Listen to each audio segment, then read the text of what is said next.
Masih bersama saya Adini, kembali kami sampaikan berita Padang hari ini.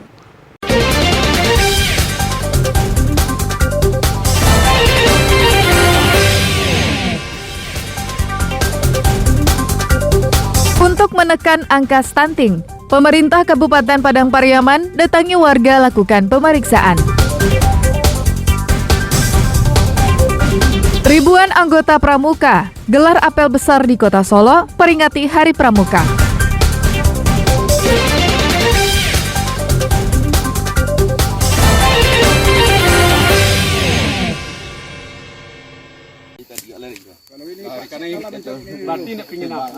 Tim Opsnal Reserse Narkoba Polres Pasaman Barat menangkap Riko, warga Nagari Kajai, Kecamatan Talamau. Pemuda ini diduga telah sengaja menanam ganja di ladangnya yang berada di Jorong Lubuk Sarya, Nagari Kajai, Kecamatan Talamau. Polisi menemukan sejumlah tanaman ganja. Di antaranya 44 batang ganja dengan tinggi sekitar 1 meter dan 3 batang ganja dengan tinggi sekitar 20 cm serta 40 kantong plastik yang juga digunakan untuk menanam ganja dan 1 buah mesin semprot. Pelaku diduga sudah menanam ganja tersebut sejak beberapa bulan lalu karena ukuran tanaman ganja itu sudah cukup tinggi. Saat penangkapan, polisi mengajak serta tokoh masyarakat serta unsur pemerintahan setempat. Tim Satres Narkoba Polres Pasaman Barat telah melakukan penangkapan terhadap tersangka atas nama Riko, warga Nagari Kajai. Tersangka ini diduga melakukan penanaman pohon ganja. Pada saat penangkapan didapat 41 batang pohon ganja setinggi kurang lebih 1 meter, kemudian 3 batang pohon ganja tinggi kurang lebih 20 cm, 44 polybag dan 1 mesin semprot. Saat ini tersangka bersama sejumlah barang bukti telah ditahan di Polres Pasaman Barat guna penyelidikan lebih lanjut. Tersangka dijerat dengan Undang-Undang Narkotika dengan ancaman hukuman serendah-rendahnya 7 tahun penjara. Safatul Ulum melaporkan dari Pasaman Barat.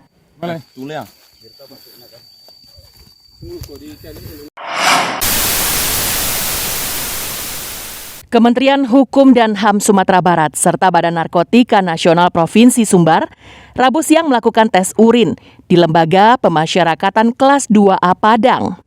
1022 narapidana satu persatu dikeluarkan dari sel dan diambil sampelnya. Setiap sampel urin diberi label dan kode tertentu oleh petugas. Di tempat itu juga sampel langsung diuji dengan peralatan yang sudah disiapkan. Selain narapidana, 125 pegawai lapas juga mengikuti tes yang sama.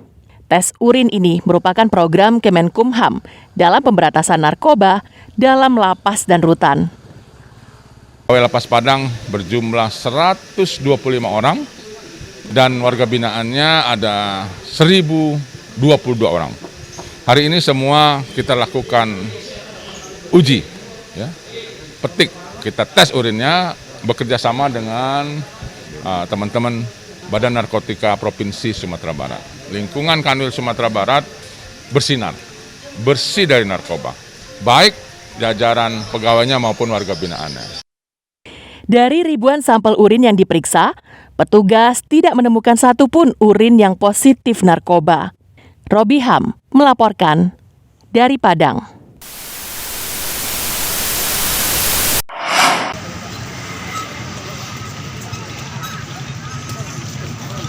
Berbagai pagelaran mewarnai Hari Peringatan Pramuka ke-61 di Kota Solo pada Rabu pagi. Tarian massal yang dibawakan oleh ratusan pelajar ini salah satunya. Kegiatan digelar di Lapangan Merdeka Kota Solo dan diikuti anggota Pramuka se-Sumatera Barat. Selain tarian massal, anggota Pramuka ini juga unjuk kebolehan dalam hal tali menali dan simpul. Mereka juga memperagakan kemampuan membuat menara dari bambu hanya dalam hitungan menit. Bukan itu saja, mereka juga jago memainkan alat musik marching band. Kegiatan ini menjadi ajang aktualisasi dan pembuktian diri bagi pelajar, serta bakat yang lebih positif dan terarah. sangat luar biasa ya, apalagi ada pertunjukan-pertunjukan seperti ini menambah semangat untuk siswa-siswa di sekolah juga gitu. Oh, kalau bisa kita semua tidak hanya SD dan SMP saja yang ikut dalam acara ini, masuk SMA juga digabungkan dalam. Selain peringati Hari Pramuka Nasional ke-61, kegiatan ini juga sebagai wadah silaturahmi anggota Pramuka se-Sumatera Barat. Setelah terima malam puasa Kato, hari ini apel akbar pembukaan, kemudian setelah ini sampai dengan satu kegiatan sasi di pembukaan juga. Untuk tari masal seluruh SMP, SD kita yang ada di Kota Solo. Ya, untuk mercik band tadi dari IPD. Peringatan Hari Pramuka tingkat Sumatera Barat ini akan dilaksanakan selama 4 hari, yang dimulai dari tanggal 18 hingga 22 Oktober. Selain apel akbar dan pertunjukan, dalam rangkaian kegiatan ini juga digelar bermacam perlombaan. Dari Solo, Garnadi melaporkan.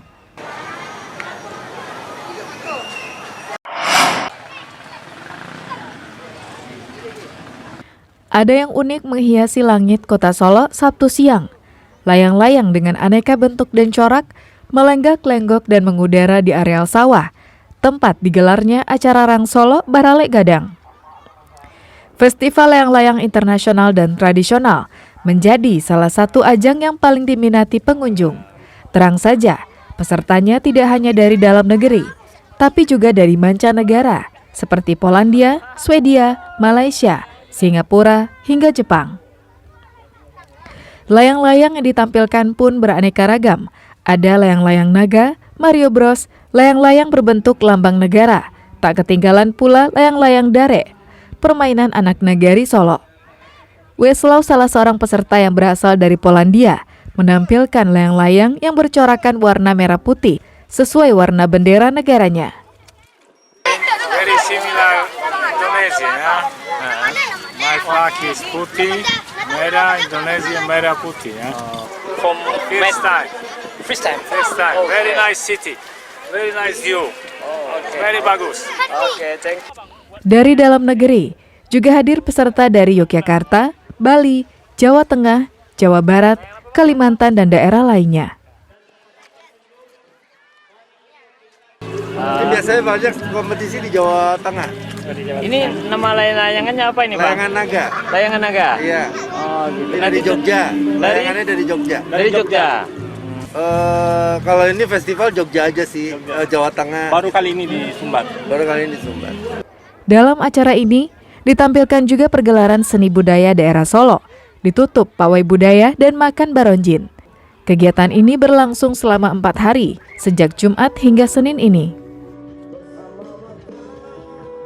Juga ada permainan layang-layang, festival layang-layang internasional dan tradisional. Kemudian pada hari penutup kita melakukan pawai budaya dan makan baronjin. Rang Solo Baralek Gadang merupakan bentuk kegembiraan dan perhelatan masyarakat dalam menyambut hasil panen padi. Dari Solo, Garnadi melaporkan.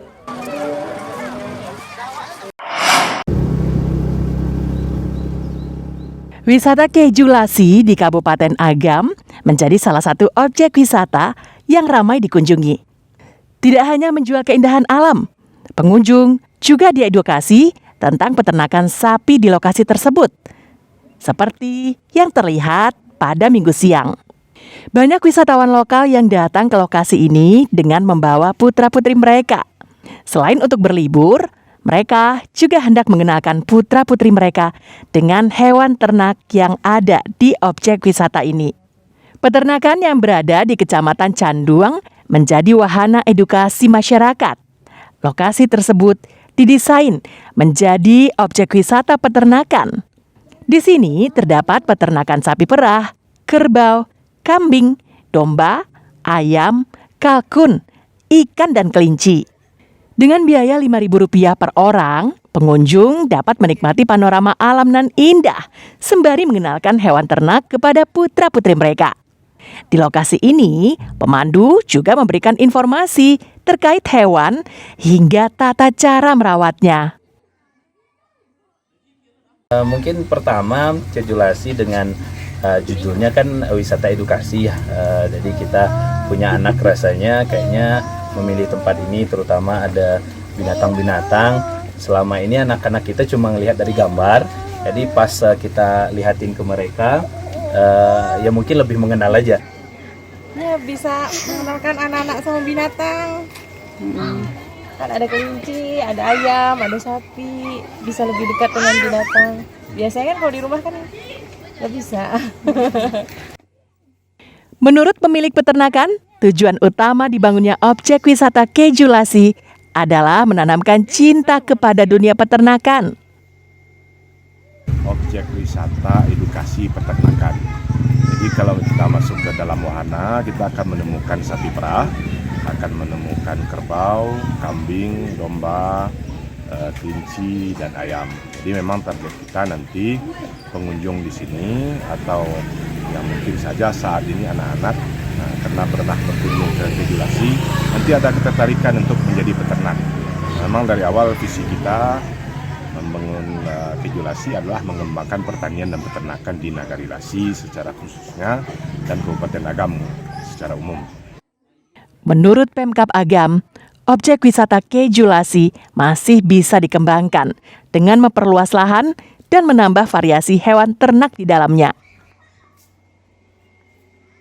Kalau dari Asperwi ya cukup bagus lah. Cuman kalau pengen saya lebih dikembangkan lagi, lebih diperbanyak. Yang sekedar sedikit besar diperluas. Jadi kami kalau seandainya ada tamu dari luar, baik dari luar negeri atau dari dalam negeri, mancanegara, semuanya kita bisa ajukan ke sini. Peternakan Kejulasi memiliki 35 ekor sapi perah yang mampu memproduksi 350 liter susu sehari. Susu tersebut dijual ke sejumlah daerah di Sumatera Barat, Riau, dan Jambi dengan harga bervariasi. Selain susu murni, peternakan ini juga memproduksi susu yang telah dimasak, yogurt, dan keju. Dina Amrina melaporkan dari Kabupaten Agam. Pemirsa, demikianlah perjumpaan kita dalam Berita Padang hari ini. Saya Adini dan tim redaksi yang bertugas pamit undur diri. Selamat beraktivitas dan sampai jumpa.